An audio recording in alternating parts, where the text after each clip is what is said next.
Political affairs में आपका स्वागत है। हमारे साथ स्वदा हैं जो यहाँ पे बीए जापानीज़ की स्टूडेंट हैं और उनके साथ हमने पहले ही वीडियो बना लिया है कि सीयूटी की तैयारी कैसे करते हैं, उनकी जर्नी के बारे में हम जान चुके हैं।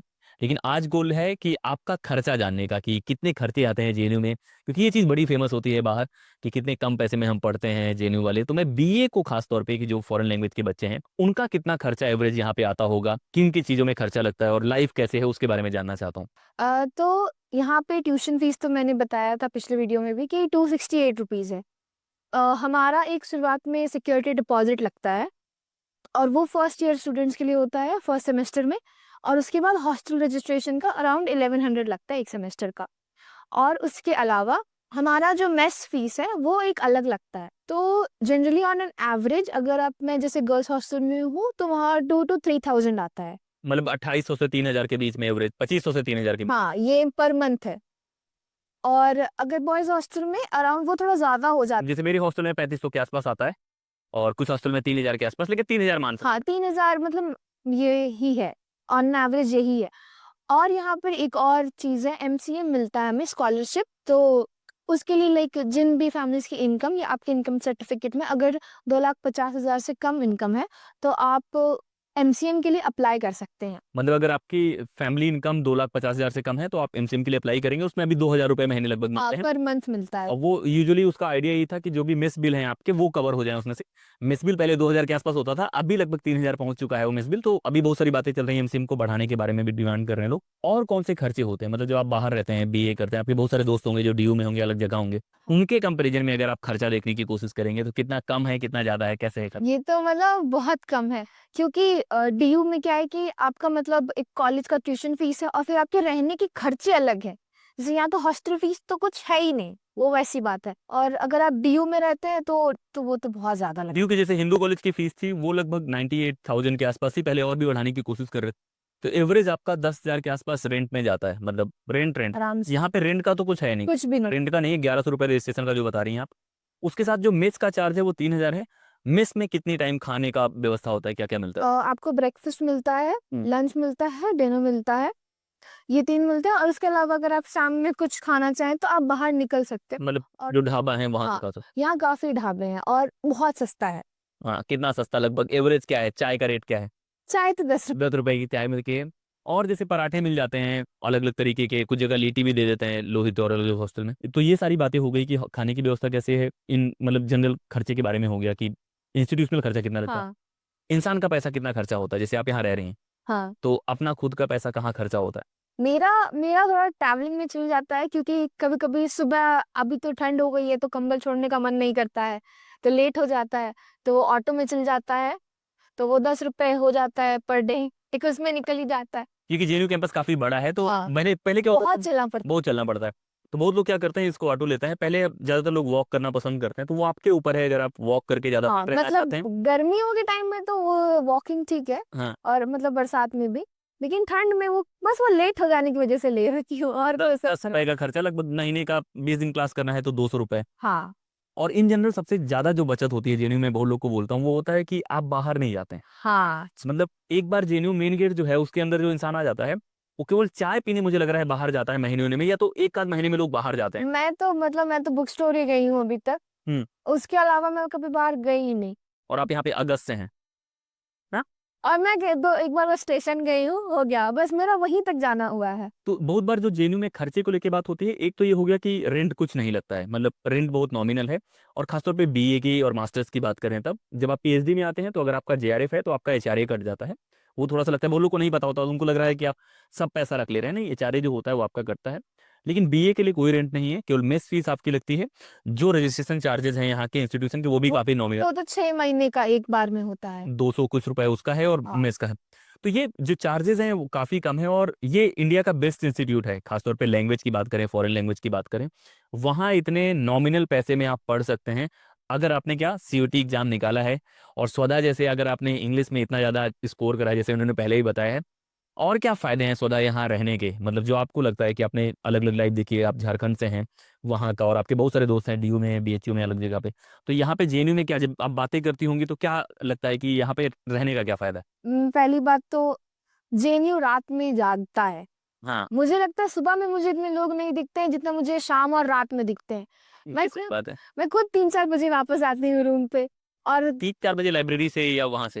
कभी-कभी लाइब्रेरी से भी और गंगा ढाबा कभी गए तो वहाँ तो खाने पी 3-4 बजे रात की बात हो रही है यहाँ पे। हाँ, जी, सुबह की नहीं, रात सुबह की बात की। रात की बात हो रही ना? हाँ, और कभी-कभी तो मैं पूरी रात जाग जाती हूँ। अब अगर आपके पास ऐसे लोग हो जो बात करने के लिए है, तब फिर तो पूरा चलेगा रात जेएनयू भर। का सेफ्टी का भी अच्छा है, मतलब बाहर के कंपैरिजन में जो आइडियल सिचुएशन है वहाँ रीच करने के लिए जेएनयू को भी और मेहनत करनी पड़ेगी, लेकिन जो in comparison to other places की जो और प्लेसेस हैं उससे जेएनयू काफ़ी सेफ है और काफ़ी कंफर्टेबल हाँ, है लोग। मुझे मतलब लगता ही नहीं है कि मैं दिल्ली में रहती। मतलब जितना दिल्ली का क्राइम रेट है जैसा, जेएनयू के अंदर वो एक अलग ही है। लगता है आप दूसरी दुनिया में। मैं तो बाहर निकलती नहीं हूँ क्योंकि मुझे ऐसा नहीं लगता। जेएनयू में घूमने के लिए भी इतनी सारी जगह पीएसआर है। ये रास्ते आप देखो कि अगर आप यहाँ पे शाम को बैठे हैं, मैं बहुत लोग को चाहता हूँ कि जेएनयू में चाहता हूँ कि बहुत बार आप बैठ के भी रिकॉर्ड कर सकते हैं, लेकिन मेरा गोल यही होता है कि चलते हुए रास्ते अच्छे लगते हैं कि आप ये रास्ते देखने की कोशिश करो। अगर आपको मौका मिलता है रात में 10 बजे, 8 बजे, 9 बजे यहाँ बैठते हुए या घूमते हुए चलने का, तो आपको कितना अच्छा लगेगा वो चीज़ें। और वो करने के लिए आपको पे करने की ज़रूरत नहीं है, इंटरेस्ट निकालना पड़े। वो तो बस मतलब बस आपके पास लोग होने चाहिए और आपके पास समय होना चाहिए। आप एंट्रेंस क्रैक भी करना चाहिए, या तो जेएनयू का कोई दोस्त आपके यहाँ है उसके थ्रू आप आ ये सकते एक हैं। चीज़ है। लेकिन बहुत मैं बोलता हूँ कि बहुत जगह आप पैसे के थ्रू एंटर कर सकते हैं, लेकिन ऐसे इंस्टीट्यूट में जब आप स्टूडेंट होके रहते हैं एक अलग फीलिंग होती है। तो जो बच्चे यहाँ पे देख रहे हैं, जितने भी लोग हैं, जब आप यहाँ पे, जैसे मैं पहले भी आया हूँ, जब मैं यहाँ का स्टूडेंट नहीं था 2015 के पहले वाले दौर में, तब एक डर होता है कि आप जेएनयू में एंटर कर रहे हैं। जब आप यहाँ के स्टूडेंट हो जाते हैं वो डर खत्म हो जाता है। खत्म हो जाता है। तो वो सारी चीजें और क्या बेनिफिट्स हैं स्वधा, जो आपको लगते हैं कि यहाँ पे बहुत अच्छी चीजें हैं, वो जो मतलब जिस वजह से लोगों को यहाँ आना चाहिए, या पैसे से रिलेटेड या खाने से रिलेटेड कोई चीज हो? हमारे मेस का खाना तो अच्छा रहता है। मुझे हाँ, अच्छा रहता है और जैसा कि मेरे खर्चे मोस्टली खाने पे ही निकलते हैं। खाने पे? हाँ, क्योंकि जैसे मैं शाम में निकलती हूँ, अब गंगा पे बैठा हो या कहीं भी मैं बैठी हूँ, तो वहाँ पे मेरा खाने का निकलता है। और फिर मुझे सबसे अच्छा जैसे कि मुझे रात में नींद नहीं आती है, हम्म। तो मेरे लिए तो जेएनयू बहुत ज़्यादा ही अच्छा है। बहुत फ्रेंडली भी है, मतलब बहुत आपके हिसाब से एडजस्ट कर जा रहे हो। एवरेज कितना पैसा लग जाता होगा एक मंथ में आपका? अगर मेस बिल वगैरह को हटा दें और जैसे कि अगर मेरी कुछ खुद के बहुत नेसेसिटीज़ हैं, तो मेरा 3000 तक लग जाता 3,000 तक? है। ये बहुत मैक्सिमम में मैं जा रही हूँ। मतलब ये इतना मैक्सिमम, मतलब ओवरऑल आप 6-7 हजार में जेएनयू में बहुत अच्छे से रह लेती हैं, वो ये मेस बिल को इंक्लूड करके। इंक्लूड करके। ये 3000 एक्चुअली बहुत मोर देन सफिशिएंट है। मतलब जब आप बहुत ज्यादा ये होती है कि आज मैं खर्च कर रही हूँ, आज मैं खा हाँ, जैसे मैं अगर कहीं चल गई घूमने बाहर, तो वहाँ थोड़ा होता है कि अब हर जगह यहाँ वाला रेट तो नहीं मिलेगा, तो वहाँ पे गए तो वहाँ थोड़े पैसे लग जाते हैं, लेकिन ऐसे भी तो होता है जब आप बाहर जाते हैं वापस आके आप जेएनयू में ही खाना चाहते हैं कि एक बार क्यों लग जाता है, ठीक है मेस ही में खा लेते हैं। जैसे बीए में क्या होता है कि बीए में हम लोग यंग होते हैं, बहुत बार पैसे बचाने की प्रवृत्ति होती है, लेकिन कंपैरिजन जब हम दूसरे प्लेसेस से करते हैं कि जो और प्लेसेस हैं, खासतौर पे दिल्ली यूनिवर्सिटी की बातें करें, वहाँ तो लगभग 20,000 15,000 से ज़्यादा खर्चे आ जाते हैं लोगों के। हाँ, वो तो उनका मंथली होता है, उनका रेंट ही 10,000 15,000 चल जाता है। जैसे मेरा एक फ्रेंड है, वो फ्लैट में रहता है 4 लोगों के साथ, तो उसका मंथली अराउंड 13,000 रेंट जाता है। हाँ, और फिर उसको काम वाली जो भी आते हैं उन्हें भी पैसा देना पड़ता है कि 20-25 हजार के आसपास पड़ जा रहा है 20 तो आराम से मिनिमम है। तो यहाँ पे है कि आप बहुत कम पैसे में पढ़ सकते हैं, क्वालिटी एजुकेशन का सिस्टम है, सेफ्टी जैसे स्वधा ने बताया कि आप बहुत अच्छा फील करते हैं। और प्लस कोई बात जो और हमारी जैसे रूम्स भी हमारे काफ़ी अच्छे हैं। मतलब सिप्रा है, कौन सा हाउस? हाँ, मेरा फिलहाल शिप्रा है, पर मैं लोहित में भी रह चुकी हूँ। हाँ। तो मुझे लोग बहुत अच्छे लगे, हमारे यहाँ के स्टाफ काफ़ी केयरिंग हमें मुझे लगते हैं। और हमारा मतलब डबल शेयरिंग रूम होता है। हाँ, बीए में और एमए में होता है। जब आप पीएचडी में जाते हैं तो आप पीएचडी में 2 साल रह लेते हैं, तो जब आप सीनियर होते हैं तो आपको सिंगल सीटर मिलता है। जैसे मुझे अभी सिंगल सीटर मिला हुआ है 3 साल से, लेकिन वो एक प्रिविलेज के तौर पे होता है कि जब आप बहुत सीनियर हो जाते हैं तो वो वाली बातें मिलती हैं। लेकिन बीए में आप 2 लोग के साथ रहते हैं, जो अच्छी बात भी है। मुझे अभी भी अकेले रहने में थोड़ा मज़ा नहीं आता, मुझे चाहिए कि कोई बात करने वाला हो, कि चाय पीने चलते हैं, अब अकेले चाय पीने जा रहे हैं। शुरुआत में तो लोगों को डॉर्मेट्रीज़ मिलती है, तो फिर उन्हें तो फिर वो रूम का आदत ही नहीं है। हाँ। तो वो मेरे जैसे काफ़ी दोस्त हैं, तो अभी डॉर्मेट्रीज़ में हैं। हाँ। तो अभी वो 6 लोग एक रूम में रहते हैं, काफ़ी बड़ा रूम होता है।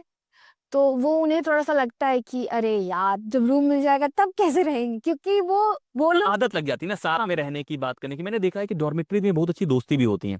मतलब मैं जब हॉस्टल में रहता था मास्टर्स में, तो हम लोग के बाहर एक डॉर्मेट्री थी, वहाँ पे जितने लोग थे, मैं देखता था 5-6 लोग इकट्ठा बैठ के बातें कर रहे हैं, चाय पी रहे हैं, आपस में घूम रहे हैं। तो ये बहुत अच्छा तरीका है, क्योंकि इसी समय हम दोस्त बनाते हैं, सारी चीज़ें करते हैं। और क्या जो बच्चे यहाँ पे देख रहे हैं उनके लिए बताना चाहेंगे जेएनयू की खास बात? एनवायरनमेंट तो बहुत अच्छा है। अगर कुछ आवाज़ आ रही होगी चिड़ियों की, मुझे चिड़ियों की आवाज़ यहाँ तो आपको बहुत जानवर मिल जाएँगे। रास्ते चलते मोर पोर्क्यूपाइन सब मिल जाता है मुझे। नीलगाय भी दिखती रहती है, जैसे एलियन लोग पे कहीं ना कहीं कोई ना कोई होगा। और ये डॉग्स तो यहाँ पे बहुत ज्यादा है। और यहाँ के डॉग्स की खास बात बताता हूँ कि ये डरते नहीं है। मतलब जितना भी आप देखेंगे इन लोगों को, तो आपस में इन लोग का चलता रहता है। साइकिल भी चल रही है। तो यार ये एक चीज है, अगर आपको पढ़ने का शौक है, मतलब आपको पढ़ना बहुत अच्छा लगता है, तो आप यहाँ पे कहीं भी पढ़ सकते हैं। ये बहुत अच्छी बात है। मैं आपको दिखाता हूँ अभी सोडा, जैसे हम लोग यहाँ पे बैठे हैं तो कभी कभी आप यहाँ भी बैठ के पढ़ सकते हैं। और अगर आप इधर जाएंगे तो इधर लाइब्रेरी है, लाइब्रेरी भी पास में है, ढाबा है। मैंने ढाबे पे बैठ के लोगों को पढ़ते देखा है, चाय ले लेंगे वो बैठ के पढ़ लेते हैं। और मुझे तो राउंड टेबल पर पढ़ना बहुत अच्छा लगता है। अगर मैं ग्रुप में पढ़ रही हूँ तो राउंड टेबल तो मेरे को बेस्ट लगता है। एकदम खुले इन्वायरमेंट में पढ़ते हैं, पूरा अच्छा हवा हवा चलता है। ये बहुत क्रिएटिव और बहुत वैसा भी है, मतलब जब आप सोचने का मौका मिलता है ना। बहुत बार क्या होता है कि पढ़ाई कोई काम जैसे नहीं है, जैसे हम लोग काम नहीं करते एक फैक्ट्री में है। तो मुझे बहुत बार लगता है कि लाइब्रेरी जैसे है कि अगर बहुत ओपन लाइब्रेरी नहीं, खासतौर पे ओआरएन में और जो यूपीएससी की तैयारी करते हैं, वहाँ थोड़ा फैक्ट्री वाला फील आता है। वहाँ पे क्या करते हैं, ऐसी लाइब्रेरी होती है, वहाँ पे ऐसे बना देते हैं कि आप बगल वाले को देखें भी। देखिए ही ना। हाँ। तो वो रियल में पहली बात तो लाइब्रेरी नहीं, वो एक रीडिंग रूम है, क्योंकि लाइब्रेरी मतलब बुक्स कंपलसरी हैं, आप अपनी किताबें लेके जाते हैं। दूसरा है कि ये मतलब बहुत अच्छा अप्रोच नहीं है कि आप इतना ज्यादा वो है कि आप देखेंगे तो आपका कंसंट्रेशन खराब हो जाएगा। हाँ, फिर इंटरेस्ट कहाँ है? मुझसे तो लाइब्रेरी में इतना पढ़ा भी नहीं जाता है।